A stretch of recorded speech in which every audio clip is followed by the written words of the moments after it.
Meski dijuluki sang penyamar, aku bekerja dengan profesional. Beberapa pekerjaan yang sudah aku terima adalah tukang sapu jalanan, guru privat, babysitter, pelayan restoran, menjadi siswa SMA, menjadi mahasiswa, dan asisten rumah tangga. Biasanya aku menyamar karena beberapa tujuan, misalnya customer memintaku untuk menyelidiki sesuatu, seperti membantu menemukan bukti pelecehan seksual, pembunuhan, kasus aniaya, mencari pembunuh, bahkan mengikuti target agar bisa mengetahui perbuatannya. Meski aku kuliah online mengambil jurusan FKIP Matematika, tapi aku juga pandai ilmu bela diri dan memiliki coach dari Badan Kepolisian secara private. Kali ini customerku adalah seorang ibu single parent yang memintaku untuk jadi siswa SMA kelas 12. Ibu Desi memintaku untuk menjaga anaknya agar tidak bergaul dengan remaja yang terlibat narkoba dan seks bebas. Menurutku tidak terlalu sulit, hanya saja aku harus melaporkan setiap hari kegiatan Bella. Ya, namanya adalah Bella. Hari ini aku mulai menyamar menjadi siswa kelas 12 di SMA Negeri 3 di kotaku. Ada rasa kesenangan menjadi siswa SMA. Aku dibawa wali kelasku, Pak Junaidi. Pak Junaidi sendiri pun tidak mengetahui tentang penyamaranku. Lalu aku diajak ke kelas, dan aku pun berkenalan secara singkat. Tentu saja aku lebih pede karena aslinya aku sudah mencapai semester 5 di jurusanku. Beberapa mata suka melihat anak baru sepertiku. Ya, karena aku harus disenangi oleh para siswa lainnya agar penyamaranku berjalan dengan lancar. Tak lupa, aku membuat wajahku menjadi lebih bening dan glowing. Untunglah menjadi sang penyamar, mengantongi lumayan banyak uang. Bu Desi sudah mentransferku sejumlah uang yang banyak sesuai dengan permintaanku. Aku pun duduk di samping Anggun dan posisi klienku, Bella, duduk di depan Anggun. Syukurlah aku bisa langsung mempelajari sifat klienku ini. Anggun pun langsung memperkenalkan dirinya. Aku pun bersalaman dengan Anggun. Salam kenal Anggun, aku Nanda. Kali ini aku menyamar menjadi Nanda. Aku segera mendaftar ekskul yang Bella ikuti. Ada 2 ekstrakurikuler yang menjadi aktivitas di luar jam sekolah, yaitu ekskul karya ilmiah remaja dan sinematografi. Ekskul KIR dilakukan setiap hari Selasa, sedangkan sinematografi dilakukan di hari Rabu dan Kamis. Bella adalah anak tunggal, ayahnya meninggal sejak dia masih SD. Bella sebenarnya anak yang pintar, namun ada beberapa kasus di sekolah yang tidak terungkap di kalangan orang tua, yaitu beberapa remaja putri yang terlibat narkoba dan seks bebas.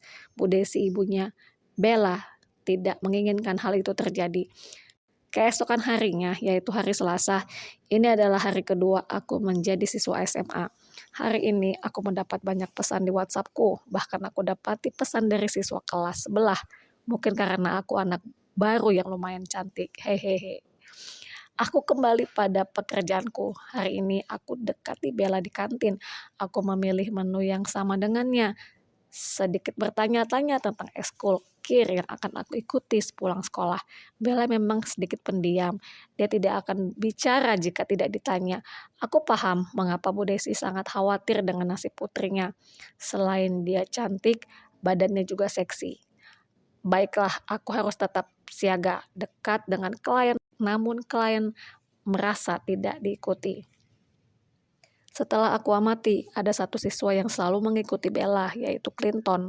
Sebenarnya dari wajahnya, Clinton sepertinya baik dan bukan laki-laki penggoda. Namun aku tidak boleh menyimpulkan tanpa ada dasar bukti yang kuat.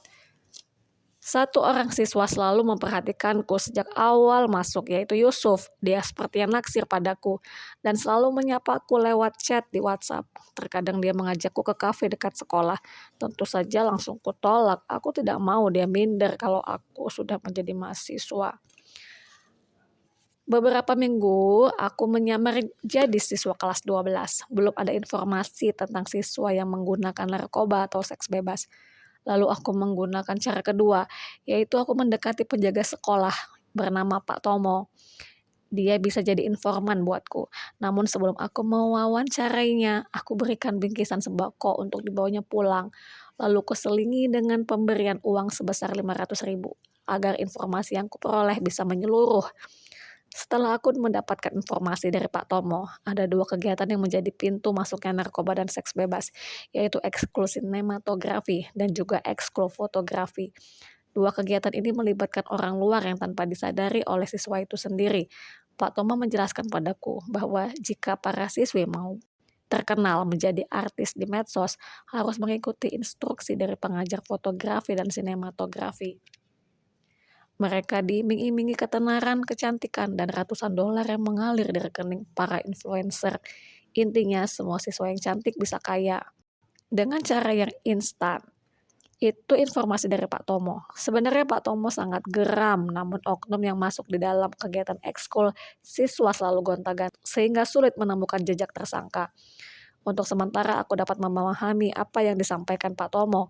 Langkah selanjutnya adalah tetap mengawasi Bella dalam kegiatan ekskulnya. Aku pun mengikuti kegiatan KIR dan sinematografi secara bergantian, khususnya kegiatan sinematografi. Bella menjadi artis pada pembuatan film pendek ini, dan temanya pun cukup menarik, yaitu mengajak siswa untuk membuang sampah pada tempatnya, serta memilah sampah antara sampah organik dan sampah anorganik. Cukup bagus pengambilan gambarnya, dan sejauh ini tidak ada yang mencurigakan. Dua coach yang handal Kak Hendy dan Mbak Salsa membimbing dengan baik, santun dan penuh adab yang baik. Aku sedikit lega, tapi tidak boleh lengah. Akhirnya aku gunakan langkah ketiga, yaitu meminta informasi kepada guru BK. Tapi bagaimana caranya aku bisa berdiskusi dengan guru BK yang menyeramkan itu? Entahlah, nanti akan aku pikirkan caranya. Siang ini aku mengikuti kelas KIR, karya ilmiah remaja bersama Bella. Hari ini percobaan membuat sabun dari minyak jelantah. Memang bukan passionku mengerjakan urutan prosedural yang membosankan, tapi aku jalani demi pekerjaanku. Percobaan hampir selesai, kami tinggal menunggu hasil dan membereskan alat yang ada. Salah satu asisten lab, yaitu Kak Maya, menyuruh kami untuk berberes. Lalu aku lihat Bella duduk di pojokan sambil mencuci alat dan Anggun di sampingku. Oh, ternyata aku salah lihat. Di sampingku teman kami juga Mirella. Lalu kemana Anggun? Mungkin dia sedang izin ke toilet. Kelas pun ditutup, Bella dan aku pergi keluar lab dan masih tidak kujumpai temanku Anggun. Lalu aku kembali ke lab setelah memastikan Bella dijemput Bu Desi. Aku melihat pintu lab yang sedikit terbuka dan aku cek sekali lagi keberadaan Anggun. Aneh kenapa tas Anggun masih ada di atas meja. Aku sisir ruangan demi ruangan. Ku dengar suara orang yang bercakap-cakap. Apakah masih ada orang di lab ini? Aku belum memeriksa ruangan pojok.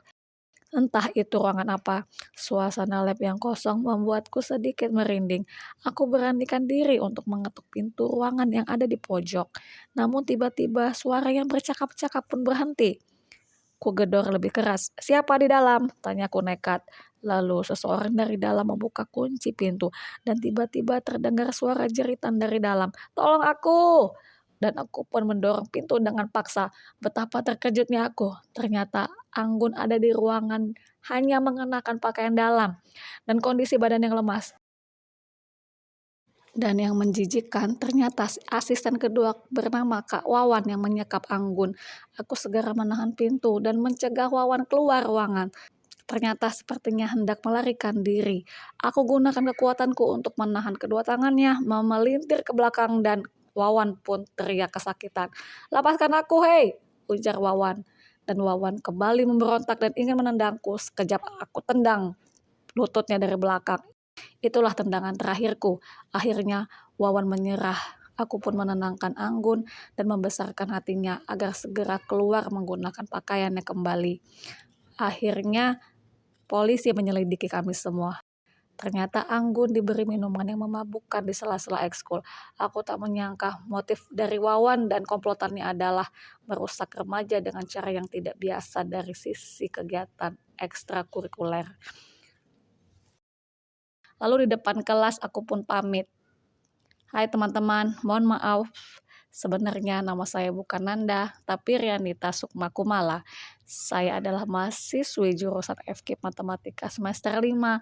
Saya sengaja menyamar untuk menguak kebenaran agar tidak ada korban lainnya." Sisi kelas pun tertegun. Untuk menjaga nama baik klien, aku tidak menyebutkan siapa yang menyewa jasaku. Lalu Yusuf berdiri dan menyampaikan perasaannya padaku. "Jadi, kamu mahasiswa?" Disusul oleh tawa teman-temannya. "Iya, sampai jumpa lagi teman-teman.